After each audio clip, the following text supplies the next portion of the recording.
एक दफ़ा का जिक्र है कि एक छोटे से गांव में एक बाअमल और नेक दिल शख्स रहता था जिसका नाम अहमद था।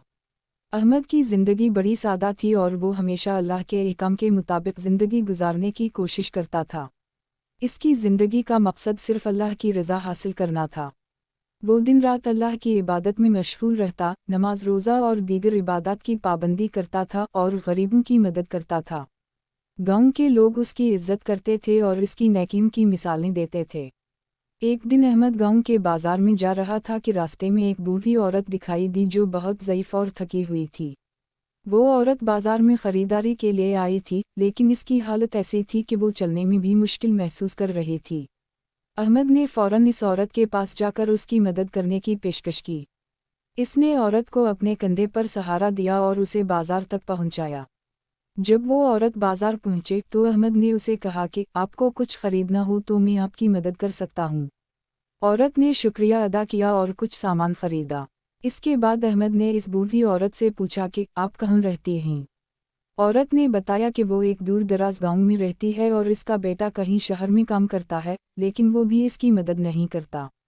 अहमद ने उसकी बातों को सुनकर दिल में इरादा किया कि वो इसकी मज़ीद मदद करेगा। अहमद इस बूढ़ी औरत के गांव तक पहुंचा और इसके घर की हालत देखी। वहाँ ना कोई मुनासिब छत थी, ना खाने पीने का सामान। अहमद ने इस औरत से कहा कि मैं तुम्हारे लिए कुछ मदद लाता हूँ ताकि तुम्हें मुश्किल ना हो। इसके बाद अहमद ने अपनी जेब से कुछ पैसे निकाले और वो औरत को दे दिए ताकि वो अपनी ज़रूरियत पूरी कर सके। अहमद की ये मदद इस औरत के दिल में बैठ गई। इसने दुआएं दी और अहमद की नेक दिली का शुक्रिया अदा किया। लेकिन अहमद ने हमेशा की तरह उसकी मदद को छुपाया रखा और कभी किसी को बताया नहीं कि उसने क्या किया है। चंद दिन बाद अहमद का एक दोस्त यूसुफ गांव में आया। यूसुफ ने अहमद से मुलाकात की और उसके साथ काफ़ी देर तक बातचीत की। अहमद ने यूसुफ से कहा, पिछले कुछ दिनों में एक बूढ़ी औरत की मदद की थी जो बहुत गरीब और मोहताज थी। मैंने इसे कुछ पैसे दिए ताकि इसकी ज़िंदगी में आसानी आए। यूसुफ ने कहा, तुमने बहुत अच्छा किया अहमद, लेकिन याद रखो जब हम किसी की मदद करते हैं तो हमें अपनी मदद की शोहरत नहीं फैलानी चाहिए। अल्लाह ही जानता है कि हमने किया है। अहमद ने यूसुफ की बातों को दिल से सुना और सोचा कि वाकई इंसान को अपनी नेकीम को छुपाना चाहिए ताकि अल्लाह की रज़ा हासिल हो। वो जानता था कि अल्लाह का रास्ता ही सबसे बेहतर है और वो चाहता था कि इसके अमाल सिर्फ़ अल्लाह की रज़ा के लिए हों, ना कि दुनिया की शोहरत के लिए। इसके बाद अहमद ने अपने दिल में ये फ़ैसला किया कि वो हमेशा अपनी नेकीम को छुपाए रखेगा और अल्लाह के हुक्म के मुताबिक ज़िंदगी गुजारेगा। उसके दिल में ये यकीन था कि अल्लाह ही इसकी नेकियों कबूल करेगा और उसे जन्नत का रास्ता दिखाएगा। यूसुफ ने अहमद की बातों को सुना और उसे कहा, अहमद तुमने जो फ़ैसला किया है वो बहुत सही है। अल्लाह के रास्ते पर चलना ही इंसान का असल मकसद है। अहमद ने मुस्कुराते हुए कहा, यूसुफ हम सबको इस बात का ख्याल रखना चाहिए कि हमारी नेकियां सिर्फ़ अल्लाह की रज़ा के लिए हों, ना कि किसी और मकसद के लिए। इसके बाद अहमद ने अपनी ज़िंदगी का रुख और भी बेहतर अंदाज में अपनाया। वो दिन रात अल्लाह की इबादत में मशगूल रहता, नमाज और रोज़े की पाबंदी करता और हर इंसान की मदद करता।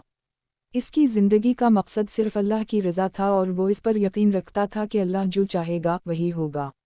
वो जानता था कि अल्लाह की रज़ा ही इंसान की सबसे बड़ी कामयाबी है। एक दिन अहमद ने सोचा कि वो अब अपनी ज़िंदगी को और भी बेहतर बनाने के लिए कुछ मज़ीद काम करेगा। इसने फ़ैसला किया कि वो अपनी इबादत और नेकीम को बढ़ाएगा और लोगों को अल्लाह के रास्ते की तरफ दावत देगा। इसके बाद अहमद ने लोगों के दरमियान जाकर इन्हें अल्लाह की रज़ा के बारे में बताया और इन्हें नेक अमाल करने की तरगीब दी। वो जानता था कि इंसानों के दिलों में अल्लाह की हिदायत पहुंचाना इसकी सबसे बड़ी कामयाबी होगी। इसने ये भी सीखा कि जब इंसान अल्लाह के रास्ते पर चलता है और लोगों की मदद करता है तो अल्लाह इसकी ज़िंदगी में बरकत देता है। अहमद की ज़िंदगी एक मिसाल बन गई और उसके अमल ने गाँव के लोगों को भी अल्लाह के करीब कर दिया। आखिरकार अहमद की ज़िंदगी एक कामयाब और पुरसुकून ज़िंदगी बन गई क्योंकि वो हमेशा अल्लाह के रास्ते पर चलता रहा और इसकी नेकियां अल्लाह की रज़ा के लिए थीं, ना कि किसी दुनियावी मकसद के लिए। इसके अमलों से गाँव के लोग मुतासिर हुए और वो भी अपनी ज़िंदगी में अल्लाह की रज़ा के रास्ते पर चलने लगे।